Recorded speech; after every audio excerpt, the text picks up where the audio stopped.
গতকালকে আমাদের একজন আইনজীবীকে নৃশংসভাবে নির্মমভাবে জবাই করে তারা হত্যা করেছে।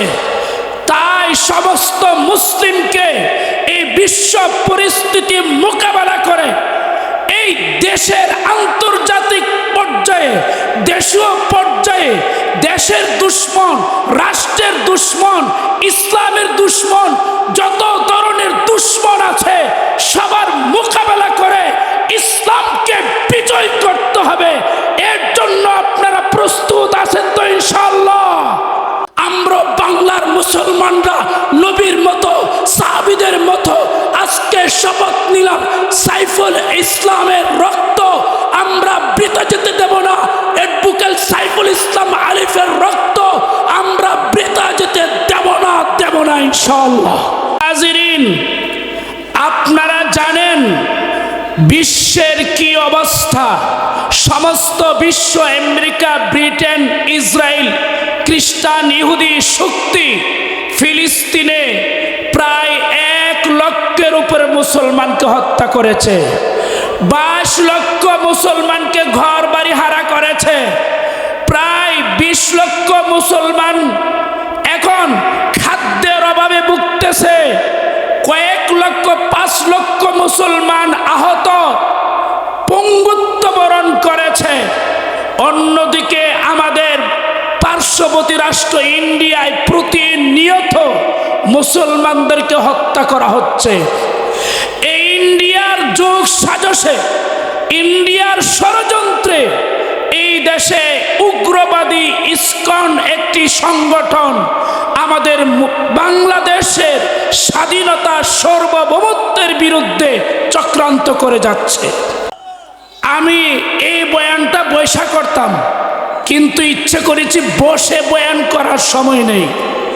আপনারা আসেন, কোরআন ও সুন্নাহর দিকে আসেন।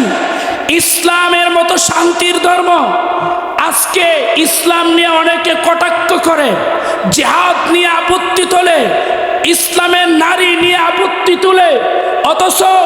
অথচ রাসূলুল্লাহ সাল্লাল্লাহু আলাইহি সাল্লামের একটা অভিযানের কথা যদি আমি বলি, রাসূলুল্লাহ সাল্লাল্লাহু আলাইহি ওয়াসাল্লামের একটা অভিযানের কথা যদি আমি বলি, নবীজি হুদাইবিয়ার অভিযানের কথাটা আমি তুলে ধরলাম। ওই সময়, যে সময় অভিযানটা সাহাবা আজমাইন মক্কায় যেতে পারেন না, আল্লাহর ঘরে হজ করতে যেতে পারেন না, কাফের অধ্যুষিত মক্কা। নবীজি একবার স্বপ্ন দেখলেন, সাহাবা আজমাইনদেরকে নিয়ে তিনি কাবা শরীফে তওয়াফ করতেছেন, হলক করতেছেন। নবীজি সাহাবীদেরকে বললেন, হে আমার সাহাবীরা, আমি দেখেছি আমি কাবা শরীফে তওয়াফ করতেছি, মাথা মুন্ডন করা হচ্ছে, হলক করা হচ্ছে। এই স্বপ্ন শোনার পর সমস্ত সাহাবীরা উদ্বেলিত হয়ে গেলেন।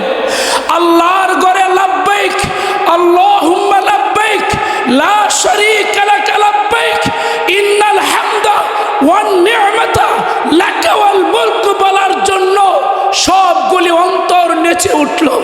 কতদিন যাবত আল্লাহর ঘরে আমরা হাজিরা দিতে পারিনি। সব সাহাবীদেরকে নিয়ে, কিতাবের মধ্যে এসছে, বুখারী সানিতে 1400 সাহাবী নিয়ে নবী রওনা করেন। হুদাইবিয়া প্রান্তরে কাফেররা বাধা দেয়। বাধা দেওয়ার প্রাক্কালে নবীজি থেমে যান। ওখানে একটা সন্ধি হয়, এই সন্ধিটার নাম ছিল হুদাইবিয়ার সন্ধি। সন্ধিটা যখন করা হয়, কাফেরদের পক্ষ থেকে একজন লিডার ছিল, লিডারের নাম ছিল সুহাইল ইবনে আমর।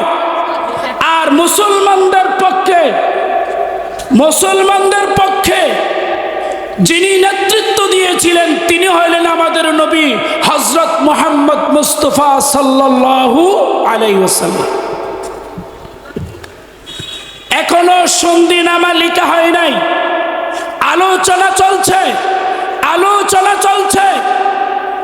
এই কাফের লিডারের একটা পুত্র ছিল যার নাম ছিল আবু জান্দাল রাদিয়াল্লাহু তাআলা আনহু। আবু জান্দাল রাদিয়াল্লাহু তাআলা আনহু উনি মুসলমান ছিলেন, তাকে তার জ্ঞাতি গোষ্ঠী পরিবারের লোকেরা বন্দি করে রেখেছিল, শিকল দিয়ে বেঁধে রেখেছিল। উনি যখন শুনলেন আকা নামদার তাজিদারে মদিনা মুসলমানদের জামাত নিয়ে মদিনা থেকে মক্কার কাছাকাছি হুদাইবিয়ায় চলে এসেছে, উনি শিকল ছিঁড়ে মুসলমানদের দলে আয়সা যোগ দিলেন। সবাই বলে আলহামদুলিল্লাহ। সন্ধির আলোচনা চলছে, সুহাইল ইবনে আমর জেনে ফেলল তার ছেলে মুসলমানদের সাথে যোগ দিয়েছে। সে বলতেছে, মুহাম্মদ তুমি আমার ছেলেকে ফেরত দাও। নবীজি বললেন, এখনো তো সন্ধি লেখা হয় নাই, এখনো তো আমরা সন্ধি লিখিনি, দস্তখত করিনি। সন্ধির কার্যকারিতা তো দস্তখতের পরে হবে, কথা ঠিক কিনা বলেন? দস্তখতের পরে যদি কেউ আসে তাহলে আমরা ফেরত দেব না। কিন্তু সুহাইল ইবনে আমর বলল, যদি আমার ছেলেকে ফেরত না দেন তাহলে আমরা সন্ধি করব না, যুদ্ধ হবে। সবাই বলি সুবহানাল্লাহ। নবী করিম সাল্লাল্লাহু আলাইহি ওয়াসাল্লাম যুদ্ধ এড়িয়ে যাবার জন্য, যুদ্ধ যাতে না হয় এই জন্য হযরতে আবু জান্দালকে ফেরত দেওয়ার কথা বললেন। হযরতে আবু জান্দাল রাদিয়াল্লাহু তাআলা আনহু বললেন, ইয়া রাসূলুল্লাহ, ইয়া হাবিবাল্লাহ, আমাকে শিকল দ্বারা বেঁধে রাখা হয়েছিল, কষ্ট করে, অনেক নির্যাতন সহ্য করে। আমি যখন শুনতে পেলাম আপনি এসেছেন হুদাইবিয়া নামক জায়গায় মক্কার কাছাকাছিতে, আমার শরীরে শক্তি এসে গেল, কাতলে বিজয়ের মিছিল করবে ইনশাআল্লাহ তাআলা। প্রিয় হাজিরিন, আমরা অপেক্ষায় রয়েছি এই বাংলার জমিনে, এই বাংলার আকাশে ইসলামের পতাকা, ইসলামের পতাকা পটপট করে উঠবে, ঘরে ঘরে ইসলামের আলো জ্বলবে, প্রতিটা মানুষ আল্লাহর বিধান পেয়ে নেচে উঠবে। হিন্দু, বৌদ্ধ, খ্রিস্টান সবগুলি জনতা, আপামর তাওহীদি জনতা কোরআন ও সুন্নাহর বিধান পেয়ে স্বস্তিতে জীবন যাপন করবে, শান্তির নিঃশ্বাস নেবে। কথা ঠিক কিনা বলেন? প্রিয় হাজিরিন, হযরতে আবু জান্দাল রাদিয়াল্লাহু তাআলা আনহু সেদিন বলেছিলেন, ইয়া রাসূলুল্লাহ, ইয়া হাবিবাল্লাহ, আমি বাঘের মুখ থেকে এসেছি। ইয়া রাসূলুল্লাহ, আপনি আবার আমাকে সিংহের মুখে ফেরত দিচ্ছেন। ইয়া রাসূলুল্লাহ, ওরা আমাকে নির্যাতন করেছে, আমাকে নিপীড়ন করেছে, এমন কোনো দিন যাই নাই, এমন কোনো রাত যাই নাই, এমন কোনো প্রভাত যাই নাই, এমন কোনো মিনিট। আমি যখন জানতে পেরেছি আপনি কাছাকাছি এসে গেছেন, আপনার আগমন শুনে আমি আবু জান্দালকে তারা যে জিঞ্জির দ্বারা বেঁধে রেখেছিল, এই জিঞ্জির আমি আগে ছিঁড়তে পারি নাই। যখন শুনলাম আপনি কাছাকাছি চলে এসেছেন, ইয়া রাসূলুল্লাহ, আমার শরীরে আপনার আগমনে এমন শক্তি এলো, আমি সেই জিঞ্জিরগুলি নিমেষেই ছিঁড়ে ফেলেছি। সবাই বলি সুবহানাল্লাহ। আবু জান্দালকে নবীজি ওয়াদা দিলেন, হে আবু জান্দাল, এখন তোমাকে আমি ফেরত দিচ্ছি, অচিরেই আল্লাহ তাআলা এমন একটা অবস্থা কায়েম করে দিবেন, দেখবা তুমি আর আমরা মিলে শুধু মদিনা নয়, সমস্ত আরব জাহান নয়, অর্ধ পৃথিবী মুসলমানদের জন্য উন্মুক্ত হয়ে যাবে, নিরাপদ হয়ে যাবে। অর্ধেকটা পৃথিবীর চেয়েও এই বিশ্ব আমার উম্মতের কাছে এসে যাবে, উম্মতের পায়ের নিচে চলে আসে। শুধু আরবের এই গোত্রগুলি নয়, শুধু আরবের কাফের নয়, বরং ওই সময়কার যে পারস্য এবং রোমীয় শক্তি রয়েছে, সকলেই ইনশাআল্লাহ ইসলামের পতাকা তলে চলে আসবে।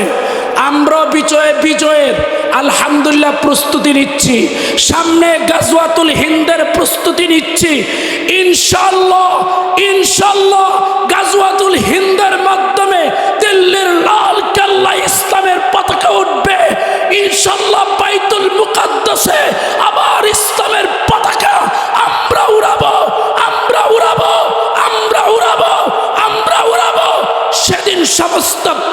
বিশ্ববাসী আমাদের বিজয় দেখবে, মুসলমানদের বিজয় দেখবে, কুরআনী বিধান পেয়ে দুনিয়া এবং আখিরাতে শান্তির ঘুম ঘুমাবে, শান্তির সুবাতাস বয়ে যাবে। আমি যে আয়াতে কারিমা তেলাওয়াত করেছিলাম, ইদি ইউবাইনাকা তাহতাশ শাজারাতি ফাআলিমা মা ফি কুলুবিহিম ফাআনজালাস সাকিনাতা আলাইহিম ওয়া আসাবাহুম ফাতহান করিবা।